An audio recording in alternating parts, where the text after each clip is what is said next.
Essa vai para todos aqueles que gostam de modão, assim como eu. Porta do mundo, o som da viola bateu.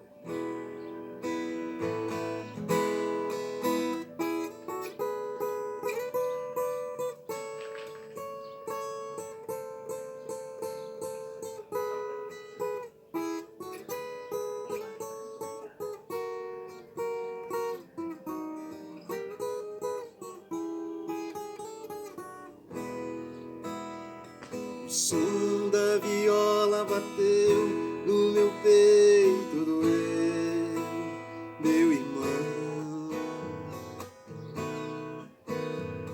Assim eu me fiz cantador, sem nenhum professor, aprendi a lição.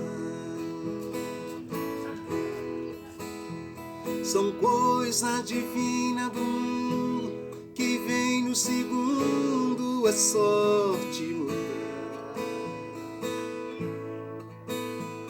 trazendo pra dentro da gente as coisas que a mente vai longe buscar,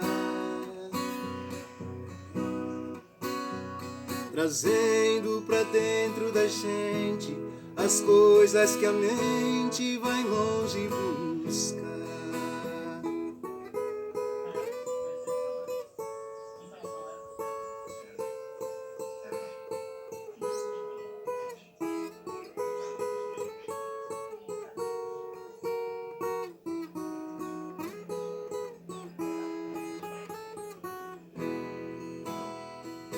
Verso se fala e canta, o mal se espanta e a gente é feliz.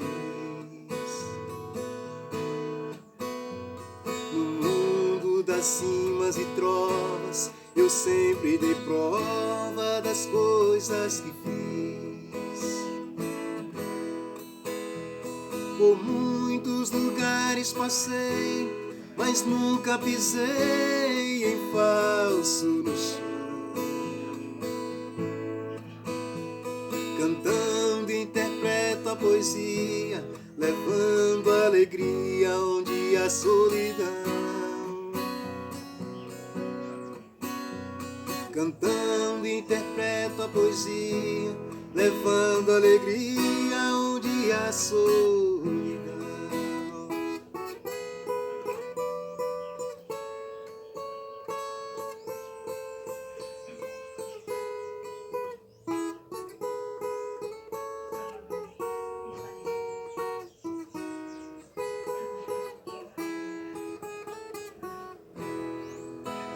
O destino é o meu calendário, o meu dicionário é minha inspiração.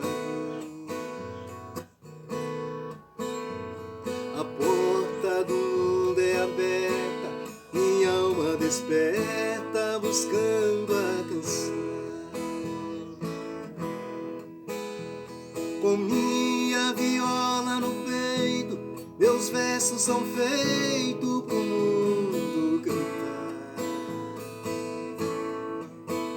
É a luta de um velho talento, menino por dentro sem nunca cansar.